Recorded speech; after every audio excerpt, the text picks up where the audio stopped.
भाऊसोन जय कांदेश.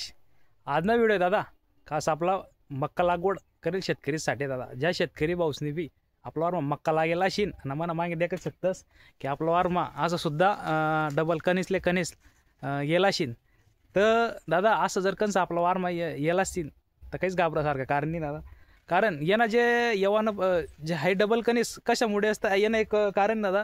कारण जर मक्का मग आपलं दोन झाड असणं अंतर हाय जर जास्त असणं तर त्यामुळे बी येऊ शकस. किंवा आपला खत मक्काले जे खत व्यवस्थापन आपण जे करेल त्यांना नायट्रोजन प्रमाण किंवा जास्त प्रमाणमध्ये दिला असंच. तसंच आपला जो कापूसले जे आपलं मागलं पीक आहे त्याला आपण जे खतं टाकेलेत त्यांना बी जो नायट्रोजन प्रमाण हाय जर अतिमा असतं ते जमीनमा पडेलाच त्यामुळे हे असा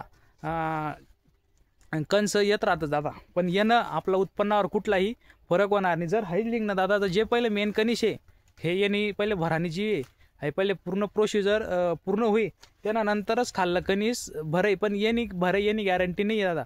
जोपर्यंत आपलं जे मेन कणीस आहे हाईच भराई आणि येणं कुठलाही आपला उत्पन्नावर फरक पडत नाही. हे देखू शकतं दादा हे आपला घरनंच वावर आहे. बघू शकताच आपला घरना वारमा सुद्धा असा 3-3 4-4 कणस निघेले दादा. कुठलंही घाबरानं कारण नाही दादा. असाच नवनवीन व्हिडिओ देखासाठी आपला पेजले फॉलो करायला. जय खानदेश.